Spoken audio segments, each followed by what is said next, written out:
I am so sick of Tearlaments, and if you're watching this video, chances are you are too. So today I'm going to teach you how to beat it. What's potion? You got Matt here, and welcome back to another competitive Yu-Gi-Oh video. I am so done with Tearlaments. The deck came out all the way back in Power of the Elements in August of 2022, and even after a ban list and multiple new set releases, the deck is not only playable, but still one of the best decks of the format today in late 2023. So I asked all of you, do you want a guide on how to beat Tearlaments? And the result was an overwhelming yes. If you're looking to play competitive Yu-Gi-Oh and you don't know how to beat Tearlaments, you're going to want to stick around, because in this video I'll show you the best cards to play against Tearlaments, when to use those cards, the choke points and weaknesses of the deck, and what decks are best suited to beat it. So if you're excited for the video and for the How to Beat series, then make sure to smash the like button. If this video hits 100 likes, then I'll bring you the next How to Beat guide right away.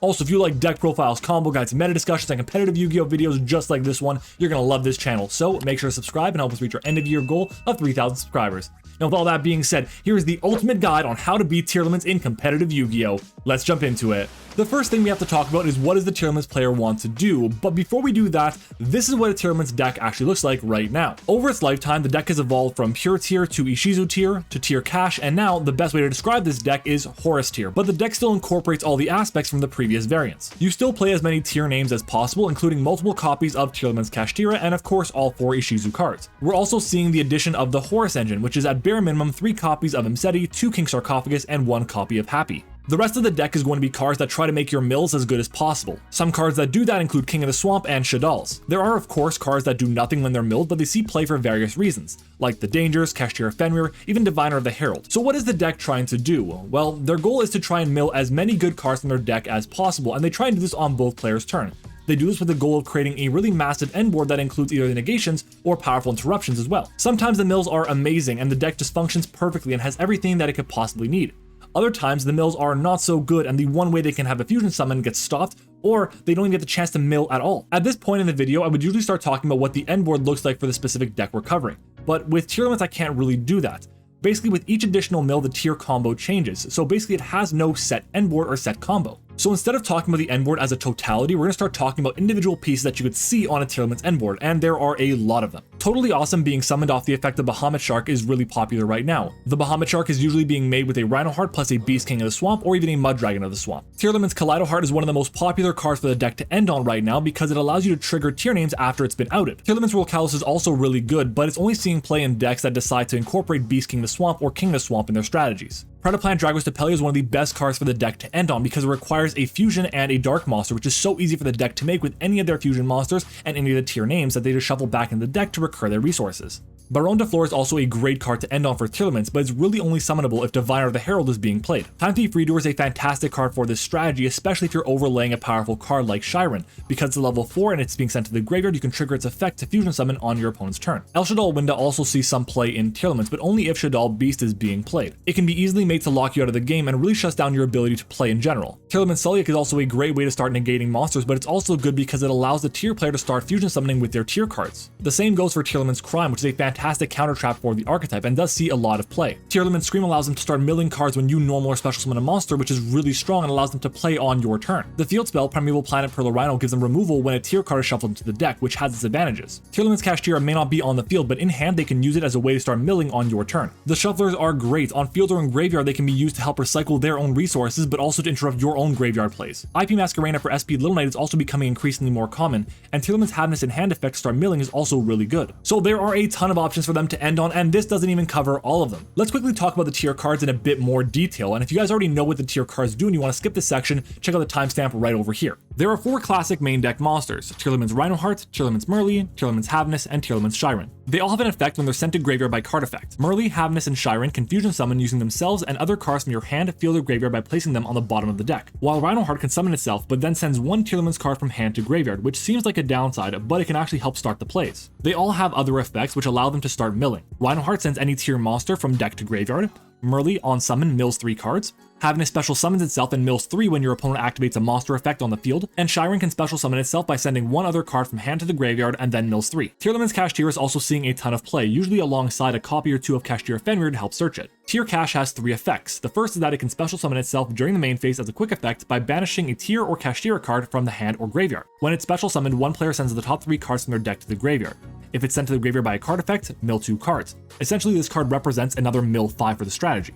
The continuous spell Tearlaments Scream is essentially an attack modifier, but more importantly, if a monster is summoned while you control a tier monster, you can mill 3 cards. If it's sent to the graveyard by a card effect, you can add a tier trap from deck to hand. The 2 trap cards are Tearlaments Sulliek and Tearlaments Crime. Sulliek negates monster effects and then sends a monster you control to the graveyard. This can trigger tier effects. Also, if it's sent to the graveyard by a card effect, you can add a tier monster from deck to hand. Crime is the counter trap, negating a spell, trap card, or monster effect activation and shuffling it into the deck. Then sends a monster from hand to the graveyard. Again, this triggers tier effects. Also, if Crime is sent to graveyard by card effect, you can target a banished tier monster and add it to hand. The field spell Primeval Planet Perla Rhino on activation searches for a tier monster, and when a tier monster you control is shuffled into the deck, you can target and destroy a card on the field. Moving on to the Ishizu cards, of which there are 4 of them: YuGiOh, Kelbeck, Mudora, and Keldo. Each of these 4 cards has 2 effects, but they each have one effect that is more important than the other. YuGiOh and Kelbeck, when sent from hand or deck to graveyard, allows both players to mill the top 5 cards of their deck, which can be amazing for tier but can be deadly in the mirror match. Mudora and Keldo, while on field or in graveyard, can banish themselves as cost and target up to 3 cards in either graveyard and shuffle them back into the deck. This is why they're referred to as the shufflers. The Horus engine is great in this deck, and if you want a detailed guide to it, you can check out the video I made on it in the cards. The quick version is that via the effects of Imseti and King Sarcophagus, they send cards to the graveyard by card effect, which triggers tier effects, but they're also great at getting level 8s on the field, which can be used to summon out the zombie vampire, which allows for even more mills. So now that you know what the deck looks like, what the deck's game plan is, and what the cards even do, let's start talking about cards that can actually beat it. Starting off with Handtraps, and these are the ones we're going to be covering today. First up is Ash Blossom, which can stop so many effects of the tier cards. Honestly, hitting anything that would mill or search is great. The problem is there are so many cards that you can Ash, which makes it difficult to determine which option is best. Personally, I would wait until the mill 5 effect of YuGiOh or Kelbeck, since it's one of the best ways they can mill many cards. The exception would be as if you play a deck that wants to mill cards yourself. Other options I would consider ashing are going to be the effect of Imseti to search for King Sarcophagus, or even Shyren's effect to summon itself and mill 3. But honestly, there are so many other options that it's hard to keep track of. Droll and Lockbird is an interesting card. The deck isn't super weak to it, but sure, if they add a card off the field spell and you droll them, then you can turn off their Sulliek and their Scream when they're being milled. But it's not like it's a turn-ending card like it is against some other decks, so there are better options. Infinite Impermanence, Effect Veiler, and even Ghost Mourner and Moonlit Chill all have usefulness against a lot of different monsters in the strategy, including cards like the Zombie Vampire or even Tearlaments Rhinoheart. But honestly, I would rather save Imperm specifically for my turn so I can negate cards like Totally Awesome, or Winda, or Dragos Tapelia, or all the other cards they could possibly end on to allow me to play the game. Again, just like Droll, there are better options to use as hand traps than targeted effect negation. Nibiru is very much a feast or famine card. It can be very good if you nib them without any tier names on field, since it would get rid of a lot of interruptions, but it's rare to actually happen. Also, Nibiru on a tier player would actually trigger all the effects of the tier cards in grave, which actively hurts your strategy. Phantasme is not a good hand trap against this deck. The deck has the ability to link summon, but they don't really need to for their strategy. Honestly, I would recommend almost every hand trap on this list before I would recommend Phantasme. Skullmeister is actually pretty good against Tearlaments. It shuts down any of the graveyard effects, which is obviously very good. But my problem with it is that you're chaining it to the last effect being used. The tier player will usually order their chain links from most to least important to protect the most important effects. So if they chain 1 Havness, chain 2 Kelbeck, chain 3 Scream to search a trap card, you'd only be negating the Scream with Skullmeister, and not the other 2 cards, which are more problematic. Dimension Shifter is arguably one of the best cards to use against any graveyard reliant deck, and Tearlaments are no exception. If they activate Shyren in hand and you chain Shifter, they lose 4 cards to the Banish Zone that are going to be difficult to recur. The concern with this card, however, is that 1, they can still make a solid piece of interruption in Maguska if needed, and 2nd, if you wait until the main phase to activate its effect in response to something, you turn on their Triple Tactics talents to let them draw more cards or see your hand. And for that reason, it's okay to sometimes actually activate it immediately during the draw phase. However, the tier player might just pass the turn and keep all their resources in hand, daring you to OTK, and right now, not many decks playing D-Shifter can put up 8,000 damage very consistently. Don't get me wrong, it's an incredible card in the matchup, it's just that Tearlaments are that strong of a deck. Bystials are my preferred way to beat Tearlaments. Almost any deck can play Bystials, and they have application against many meta decks today. The advantage to Bystials is that you can get rid of the 1 copy they have of Merly, Havness, or Shyren, or even force one of the shufflers to put them back into the deck. So in either situation, if you chain a Bystial on one of the tier monsters, you turn off their ability to fuse. They also either replace themselves with Magnamut, start your engine with Saronir, or can even act as additional removal with Druid's Worm. Bystials are some of the best cards to use against tier, and I would definitely side Bystials if I expected to play against tier in a tournament. DD Crow and Bystials are basically the same thing, but Crow at least doesn't allow the max benefit of Triple Tactics Thrust. And they can hit cards like Rhinoheart or the Shufflers or even the Horus cards. Honestly, there is an argument for DD Crow being better than Bystials this format in general and against tier as a whole. However, it just comes down to preference. I like Bestials, but both options are very good. Ghost Bell does stop a lot of what the Tear deck wants to do, but against Tear it's basically just another copy of Skullmeister. If you're already playing Bell, sure, play it, but other than that, I'd recommend playing Bestials or DD Crow instead. Ghost Ogre is not good here. Sure, you can hit cards like Scream, Celiac, or Pearl or Rhino, but the first two will actually trigger their effects and replace themselves. There are many more impactful options that I recommend playing instead of Ghost Ogre. Handtraps against Tearlaments are great because they can be used on both players' turn just like the classic Tear effects. However, some board breakers are pretty good, and these are the board breakers we're going to be talking about today. Evenly Matched is one of the best cards against Tearlaments when it actually resolves, but most of the time the Tear player will try to end on Crime or Totally Awesome or even the Graph of Fusion as a way to negate Evenly, since they really don't like having their cards banished. But if you can resolve Evenly, especially by getting rid of some of their fusions like Dragostapelia, Kaleido Heart, and more, you'll be in a great position to establish your game plan. In my opinion, Dark Ruler No More is actually below average against Tearlaments. While yes, it allows you to build your board, but if your opponent has a Celiac, they can simply send a Tear name, negate your monster, and then resummon another negate or interruption. They can also start playing on your turn with the effects of a YuGiOh or Kelbeck or even Havness in hand. Basically, there are a ton of cards that allow them to play through Dark Ruler No More, so I wouldn't recommend it in the matchup. Kaijus don't get rid of cards via card effects, which allows you to help play around Tear names, but most of the time they want their monsters in the graveyard to use as fusion material, so Kaijus are fine, but they aren't anything special. Lava Golem is the same as Kaijus, but you give up your normal summon and you get rid of 2 threats, so it can be good, but it's not always going to be useful. Sphere Mode can also be pretty good since most of the time they can end on 3 or more monsters, but again, they can just simply rebuild their board by triggering more Ishizu cards or the Tear cards. All 3 of Kaijus, Lava Golems, and Sphere Modes can be good, but I recommend playing other cards instead. Change of Heart forces out negates or can take away a threat that can be used for fusion summoning. My favorite target for Change of Heart is going to be Dragostapelia since it can essentially give you another negate to protect your plays. Triple Tactics Talents is almost always going to be live against Tear in some way or another. Usually you'd either want to draw 2 cards to find more interruption or even shuffle a card from their hand back into the deck. That gives you full knowledge, which is very important in the Tear matchup but also doesn't trigger their effects. Kashtira Fenrir is actually great, since on resolution of the Tear player doing anything, you can banish something face down, making it impossible for them to get it back. I really like Fenrir in the matchup against Tearlaments, but I can acknowledge that there are going to be better options. Onto board wipes like Raigeki, Dark Hole, Lightning Storm, and Harpy's Feather Duster. Raigeki and Dark Hole can be below average at times since they trigger all the Tear effects, but if you have many board breakers, it can be useful to force all the effects out with 1 card, so they can be useful. But again, not recommended. In my opinion, Lightning Storm and Harpy's Feather Duster are better than Dark Hole and Raigeki since they go after back row and they don't actually trigger all the monsters, but they do get rid of the annoying back row that triggers all the monster effects anyways. Cosmic Cyclone is also very good against the deck. In my opinion, it's the best form of back row removal against the deck since it doesn't trigger the effects of the Tear cards when they're sent to graveyard. There are other cards that are really good against the Tearlaments matchup, and we're going to divide them into 2 different categories, cards that are good going first and cards that are good going second. Starting off with cards that are good going first. Different Dimension Ground is a great option here. It's basically just a trap version of Dimension Shifter. The same thing goes for Macrocosmos, Dimensional Fissure, or even Masked Hero Darklaw. They all accomplish the same thing, which is going to be to banish everything. Dimensional Barrier stops them from fusion summoning, but they can still summon out powerful Xyz, Synchros, and Link monsters, so it's not always going to be the best option.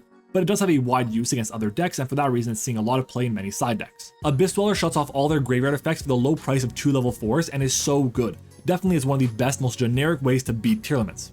Necro Valley is also good, but it takes the right deck to play it effectively.